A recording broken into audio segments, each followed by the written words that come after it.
Welcome back to Spyro. We're going to the third home world now, which is, good because I find this world to be kind of a bland one. The levels are not particularly interesting within it. Here, I think we get a little bit back. No, this is Magic Crafters. Oh, okay. Oh no, this is the one with like lots of the moving platforms and the shrinking up and down and stuff, right? I like this area. No, that's the final one. Oh, that's Dreamweavers. All right. Dreamweavers, yeah. There are moving platforms in Magic Crafters. Okay, that's it. You're not going to sing the rest of the song. I don't gotta commit, guys. Come on. I don't know the words. It's just kind of 70s. I believe you can get me through the night. Come on. I don't speak 70s. Only 90s kids remember the 70s.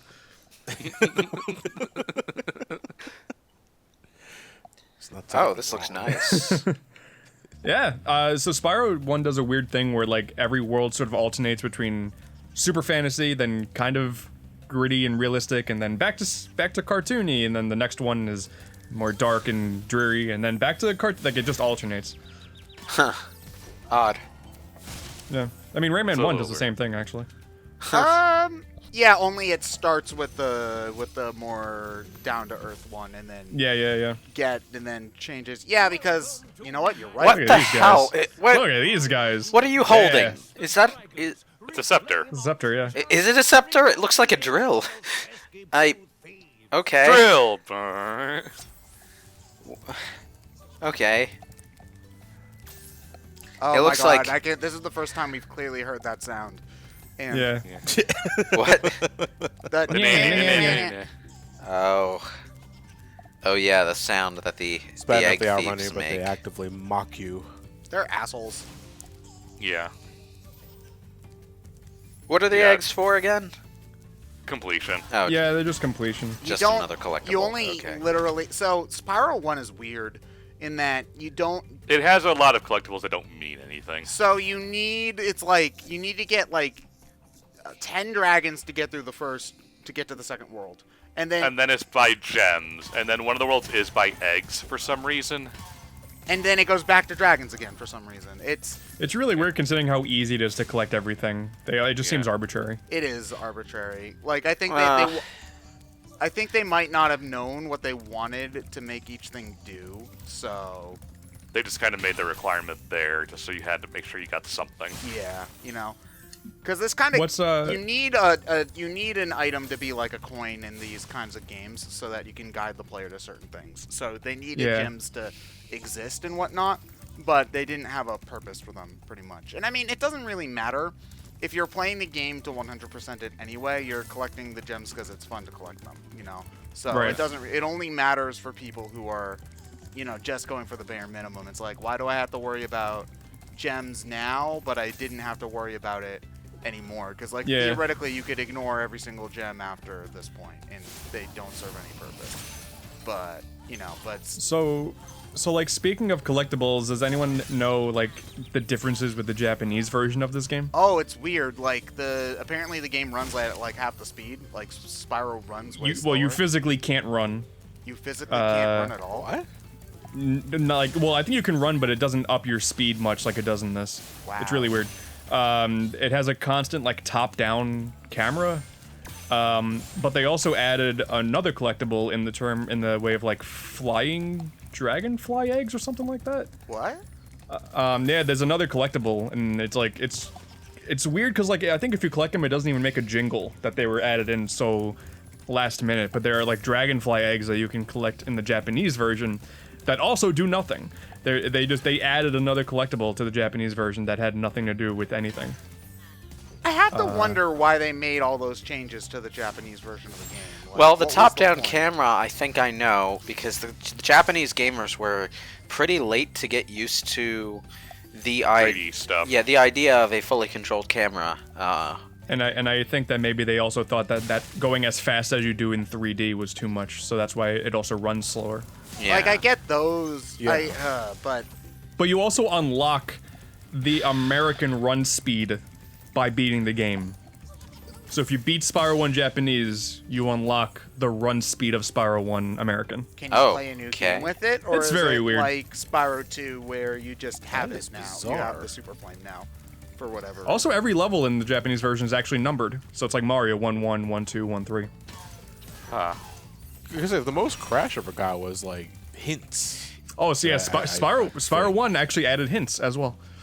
Yeah. So it's like the backwards of how it the normally cutting is, room where, floor.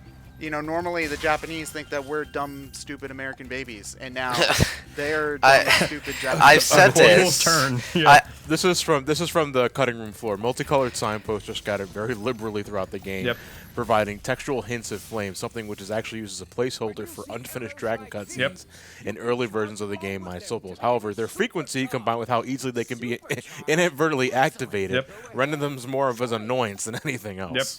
I said this in an earlier playthrough, but the difficulty differences between Japanese and Western games tend to depend more on genre than on anything else. Like, I also like how they put a dragon right in front of Crystal Flight, so when you're doing the supercharge, you don't go flying right into it.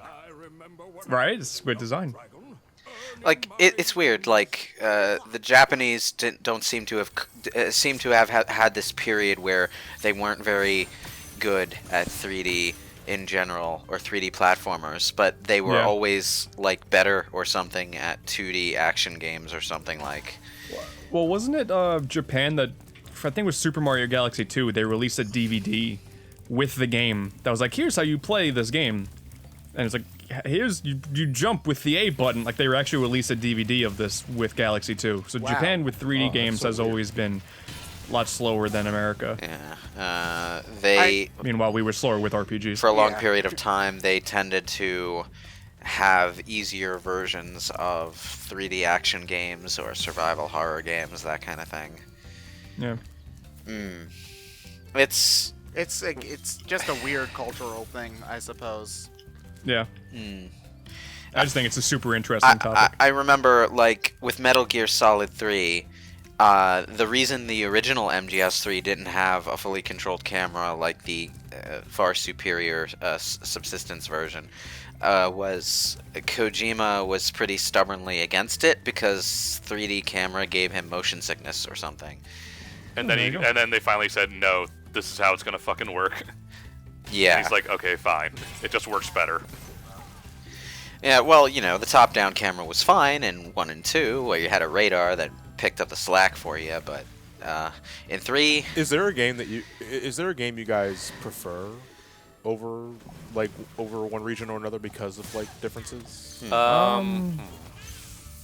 I think Rhythm Heaven tends to have better lyrics in Japanese. Because I'm thinking about it. The only immediate example I can think of is Castlevania 3, which was just. I prefer Mario 2 USA compared to Japanese Mario 2. That's an extreme outlier, though. I know. I'm just saying. Yeah. It technically counts. Yeah, although technically those are two different games. It's not like that game doesn't exist in Japan. It's just got a different name and different characters.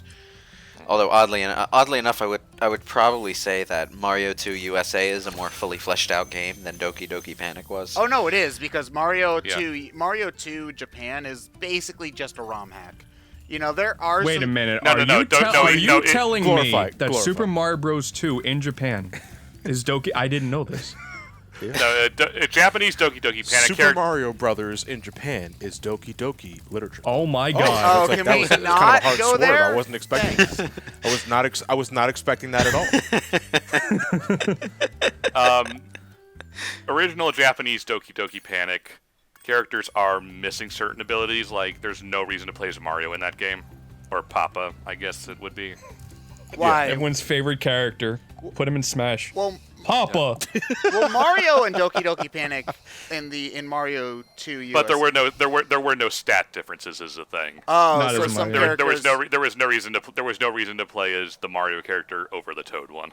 So you could. So yeah, there was the higher jump character. They nerfed all of the other characters to make Mario better, effectively. Actually, that was another game where you couldn't run in that version. Really? Yeah. Wow. No. Yeah. So that game was painful to play. You can play. Yeah, I don't know how the hell you could, especially after if you're already been exposed to Mario 2 USA. I don't know how the hell you can go back to Doki Doki Panic because it's just unbearably slow. You see, the only true version to play Mario 2 is Super Mario Advance because Birdo says, "This is as far as you'll go." No. Well, voice clips aside, I actually do recommend. That mystifies me that the game called Doki Doki Panic is slow paced. It's just like a bit of a misnomer there, Yeah, but no, John, I actually, jokes aside, I actually do agree because they made it the hearts are given out more liberally, so it's not as annoying, and they added a new boss and. Well, it's weird because out of all the advanced ports, for lack of a better description, Mario 2 got the most love out of them. It was because it was the first one, honestly. I can still go on and say that if you're going to play Mario 3 or Mario World, I'd still just play the NES game or play the Super Nintendo game. Yeah. But Mario Advance, the first one, I thought this is clearly the best version of USA. Yeah, because it's. I mean, I disagree. I think like some of the things they added were just weird. Like we put a big shy guy in oh my god, and then they don't shut up. They talk a lot.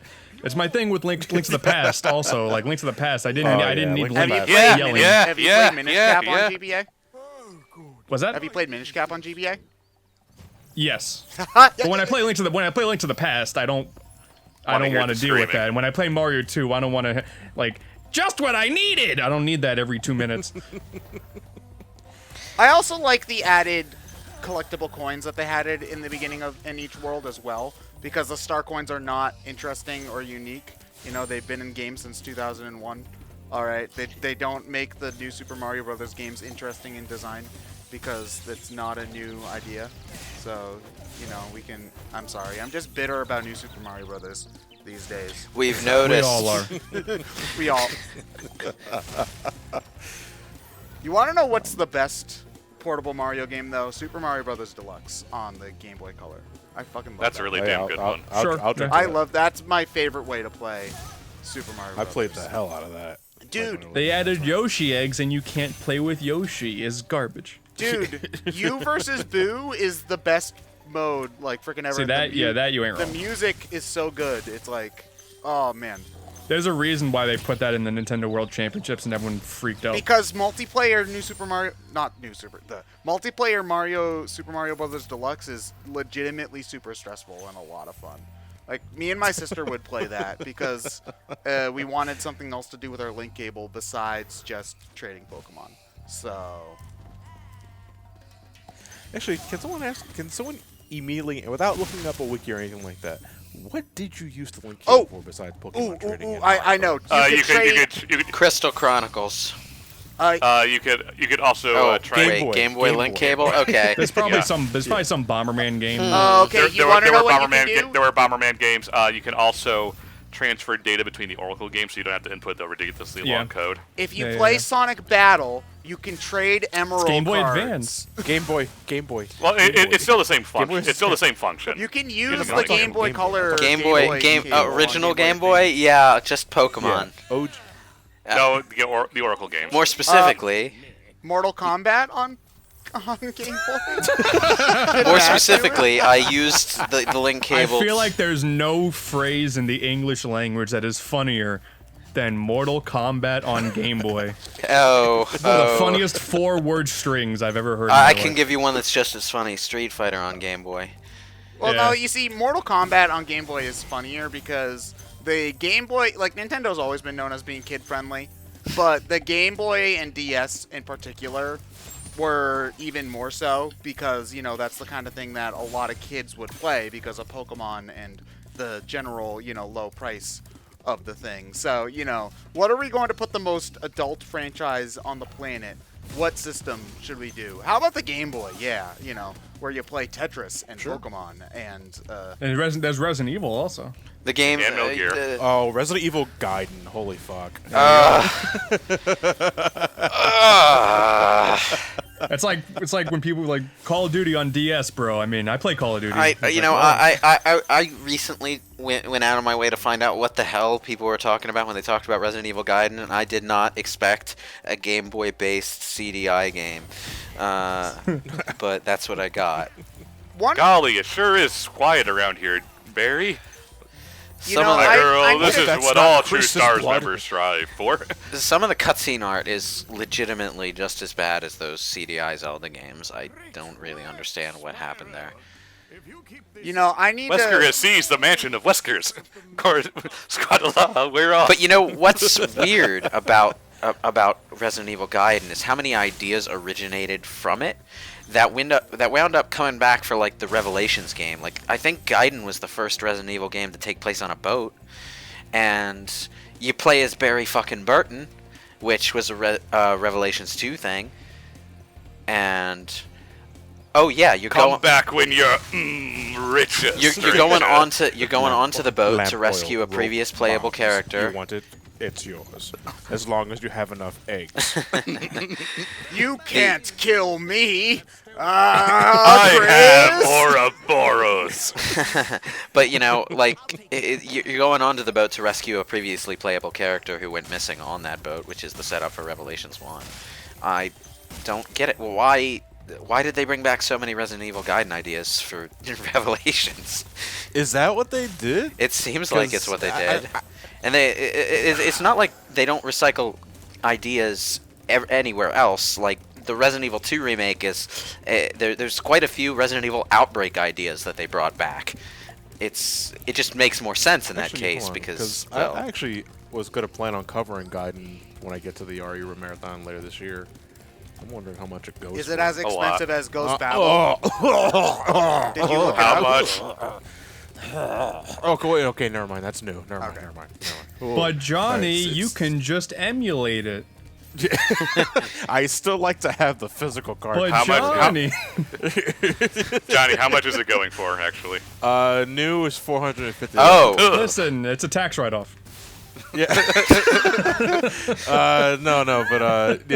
but still, like used copies are still going for 60 bare minimum. Oof. Okay, so to talk about Yeah, so- Spyro for a little bit, the music, Oh yeah. the music is doing a little right. doo-doo-doo-doo in the background, and I keep on thinking my Pokemon's about to evolve.